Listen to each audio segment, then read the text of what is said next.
akkana boo'ee yoo takka furmaata ilma namaa irraa dhabeen jiraanii sababuma haadha kootiifi malee man lubbuu kiyyallee of baasuu hin ollaadhe wallaahi yoo lubbuu kiyya of baase haati koo sababa kiyya lubbuu kiyya of hin baaste jechuudha osoo ilma akkana buusee jireenya haadha kootii jijjiira jedhee akkanatti dhufuu iyyuu miidhamee garuma haadha kootii na deebisaa jedhee gaafa akkanatti booyu gaafa an du'aan asirraa osoo isiin waliin argin deeme haati kiyyallee wallaahi na obsiteen nan deessus jedhu kanuma akka akkatu sirratti mana yaadu.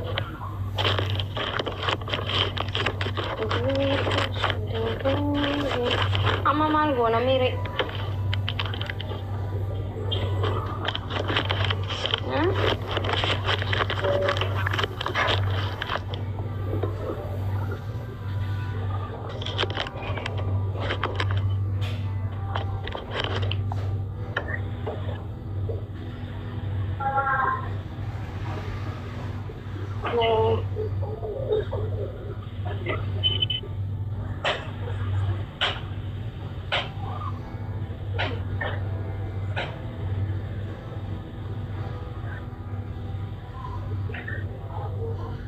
Video baik ni. Iya.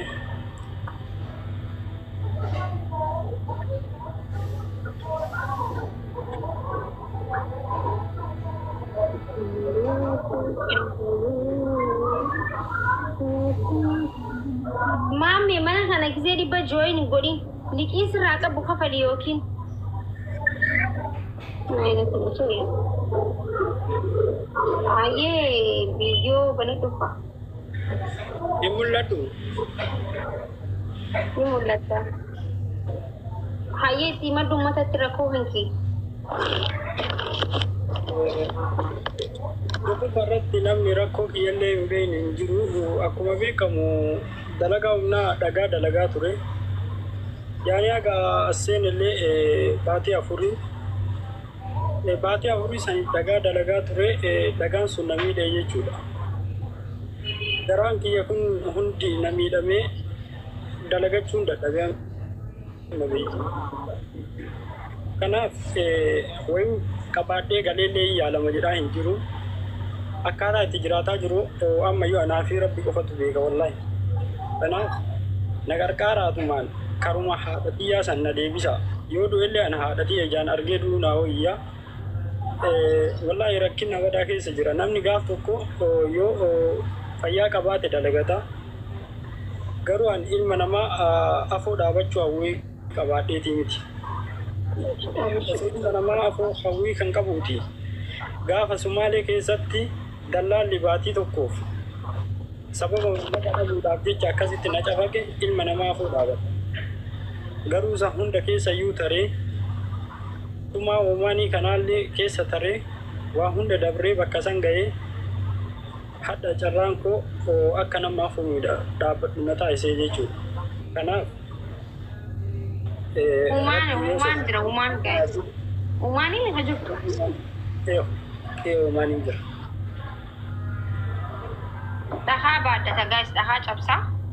Daha tu mideni daha san turre jige garai sa mideni duk kubsata hojjetu dandahu. Pakawan hojjechu indan denye biya nama keessatti duk kubsate jira waan ta'eef yaalillee barbaadu. Yaalillee ni barbaada garuu haa bakka achi keessatti yaalamuu caalaa kara biyyaa galee uumaan yaarkii yoon du'e saaduu haadhati yaa arguun fedhaa biyya nagalchaadhaa kajachaa jiru.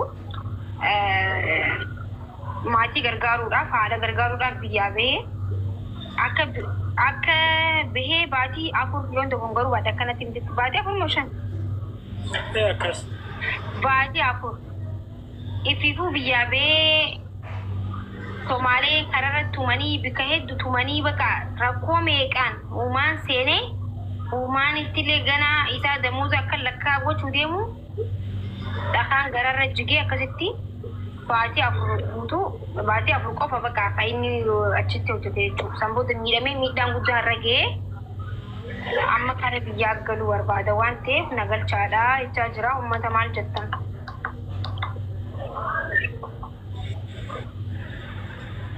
Nama akka namatti illee yaa kadhatu miti hojjetee nyaatu nama dhakaa cabsee hojjetee jiraatu ture. Rabbiitiin godhini. Saniifuu maal jettan?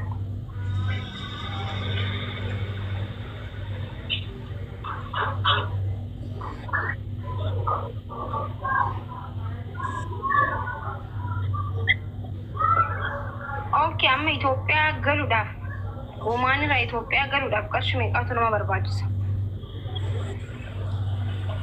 ኢጆለን ወማን ኪስ ጅርታም ቴና ይወጅራታም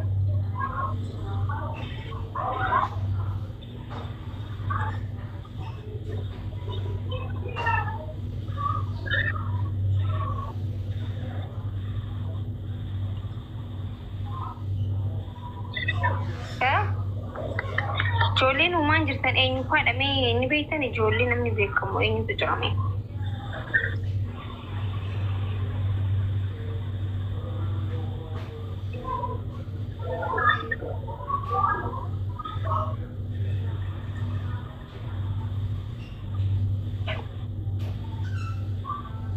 Injiru namni jalatti qo'ana malaalla.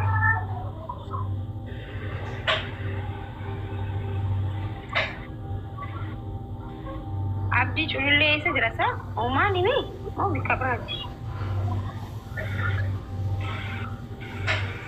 Kuatari mau isa jira ini omaan ini mana fakkaate. Okay, yakchimi teraju.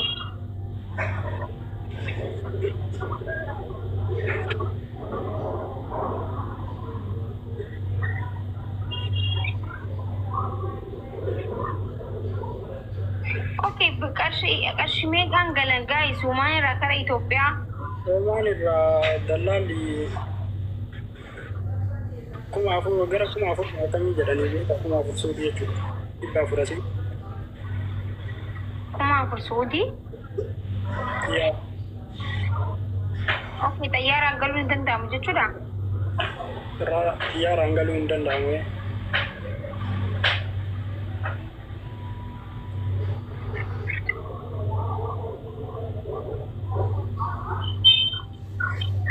Nira Itoophiyaa kuma dhibba afur jechuudha. No, kuma dhibba lama Itoophiyaa akkasuma fakkaata. Kuma dhibba lama nira Itoophiyaa moo? Waan akkasuma fakkaata.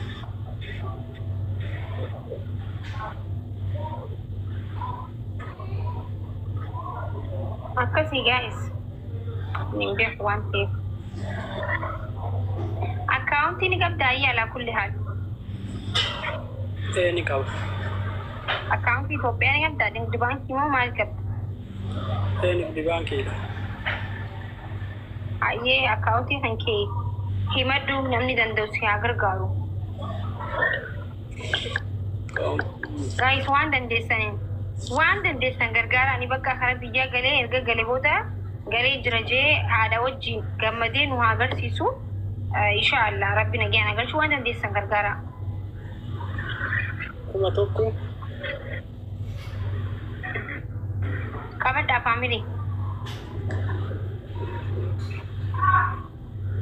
Sagaleen kee hin jiraami? Sindaganne gargaarsa bikka laman ta'u bar abbaa koo warra baaleedha. Sindaganne gargaarsa nama lama bikka takkatti hin gargaaramu. Namoota koo gargaaraa isaan isin dura dhufanii mucaan kun isin dura dhufanii himatanii asti ture waan ta'eef kan isaa kana fixnee kan isillee deebinaa. Sammuuta gargaarsa tokkollee hin fudhadhu jechuudha.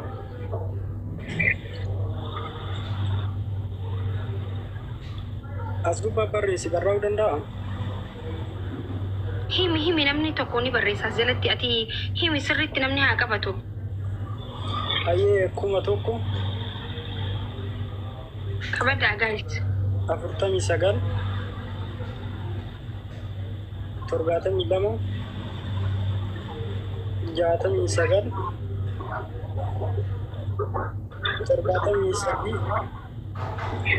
Yalla. Inti torba. Warri mucaa kana dhaggeeffadha warri mucaa kana gargaartan hundi keessanuu risiitii fidaati kottaa shima. Laa ilaaha illallah Muhammad Rasul nama tokko qofa barreessaa haa maali?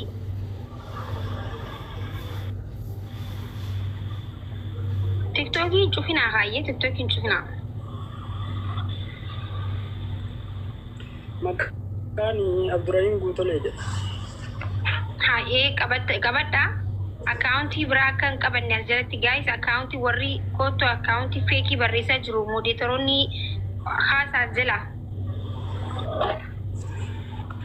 Hundi keessanuu waan dandeessan 3,000, 2,000, 5,000, 1,000 waan dandeessan obboleessa keessan kana miskiina waan ta'eef haadha ofii gargaaruuf biyyaa bahee carraan harkanni gargaaruuf haadha ofii dhakaan irra jigee miidhamee jira. So haala miidhamee waan ta'eef hojjetuu hin danda'u haadhumatti jesan arkeen du'aa jechaa jira waan ta'eef kara biyyaa galchuudhaaf kan as biratti walitti argamne jechuudha. Mucaan kun akka nama hojjetaa ta'e piroofaayila isaa jala seentanii ilaaluu dandeessan. Isin galee carraan irra dhukkubee as dhufe malee silaa fuula keessan hin dhaabbatu ture. Kanaafuu waan dandeessan gargaaraa namni haadha ofii jaalattan namni haadha keessan jaalattan hundi keessanuu obboleessa keenya kana bira dhaabbadhaa. Qarshii 200 kan galan jechuudha. Miira Itoophiyaa 200 sani olis harkatus rakkoon hin jiru isaafis nama dhukkubsatu faayidaa qabaa fi waan dandeessan gargaara.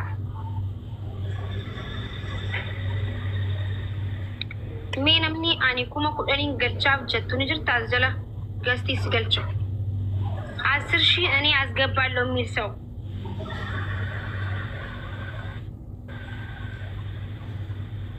Abdurrahim Guutaleeti maqaan.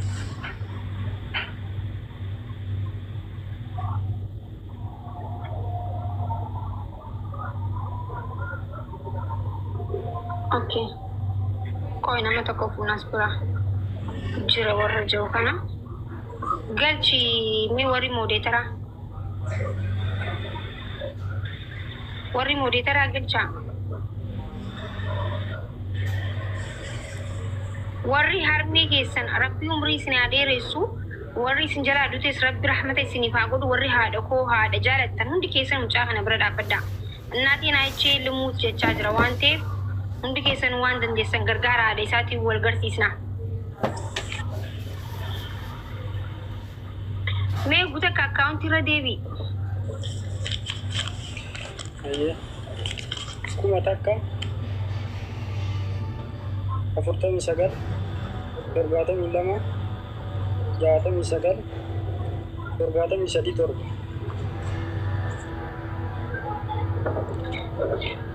Guys, warri galchtan risiita asitti agarsiisuu dandeessan. Shi warri galchtan yoo jiraattan risiitii nu agarsiisuu hin dandeessan. Warri maal akka ta'e isin hin galle yoo jiraattan lakkoofsa tokko barreessaa isiniif hin ibsa.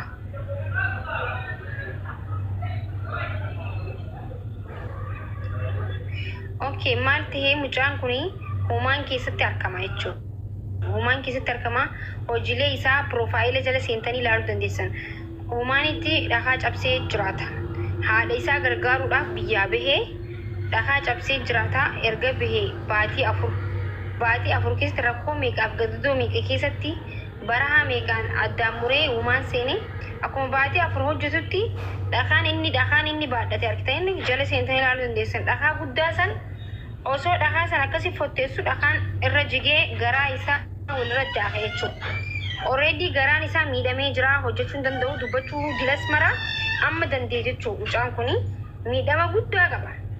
Mana yaalaa osoo hin ta'in amma kana barbaachisu akkan du'uun beekaadha mucaan ka jiru. Akkan du'uun beekaanii yaalii miti uumamati yesan ijaallaaleetiin yoon du'ees du'a. Biyya abbaa kiyyatti nagalchaadha jechaa jira. Yaa waan nutis waan inni beekanii waan haadhaa kuni akka malee haadha teenya irraa fagaannus hedduu jaalannaa. Namni haadha waa'ee haadhaa itti dhagaamne takka illee hin jiru. Waan qabdanii gargaara osoo silaarra yaalii isa barbaachisa ture garuu inni haadha tiyya laala jee waan qabdan gargaara. Akka nama tokkotti dhagaa falaxee jiraata jechuudha. Laala piroofaayila isaa jala seenaati hojii namni kamiyyuu hojjannee hojjeta jechuudha. Dhagaa cabsu jechuun hojii akkamii akka ta'e nama hojjeteetu beeka jechuudha. Isin galee itti hammaannaan fuula keessan dura dhaabbate malee namni bari hojii lakkiyaan hojii dhagaa baraa irratti cabsan dalaguu kabiraan dalagjee hojii filataa bara. Isin galee haadha fi gargaaruuf namni dila kana yoo ta'u waan dandeessan gargaara. Akkaawuntiin kana hun akkaawuntii qabadhaa waan dandeessan gargaaraanii please. Haaloo humnaan bulaa jirtaa? Tallaa keessa kaa'ee jira. Okay. Namni akka si gargaarsu godhaan jira. Mee viidiyoo boru hojjechuu hin dandeessaa? Akkam? Viidiyoo akka biyya galuu barbaaddu. Inni hojjedhee maa karaayyuu barbiyyuman nagalchaadha jira. Naa gadi viidiyoo hojjedhuti. Amma haajaa wayitiifin namni bilbilaa jira. Wallaahi waadaan si galaa si galchina biyyatti. Warri rabbi yoo sodaattan akkaawuntii kana qabadhaati galchaati boru risiita natti fidaa kottaa. Risiita fidaati mana kana ol seenaa waan danda'u hin galchina nama siif gaafadhamee nama si gargaaruu danda'u yaa. Boru deebi'a. Anis boru wallaahi wabillaahi inni raafadhu shi. Saa meeqatti dhufa yaani? Nin sa'u manaan dhufe akka ammatti kottu ansaan qabuutii dhagee. Viidiyoo hojjedhu ammallee hayaa. Yes. Hayyee. Sigalatoo. Rakkoo qabiyaa gaa'is gargaara rabbi jaati. Rakkootu fuula namaa nama dhaabaati gargaara. Boru eenyu akka fuula namaa dhaabbatu hin beenu gargaara. Har'a mana bareedaa keessa jiraachuu keenyaa fi uffata nagaa uffachuu keenya argine malee hin beenu boru waan nu mudatu.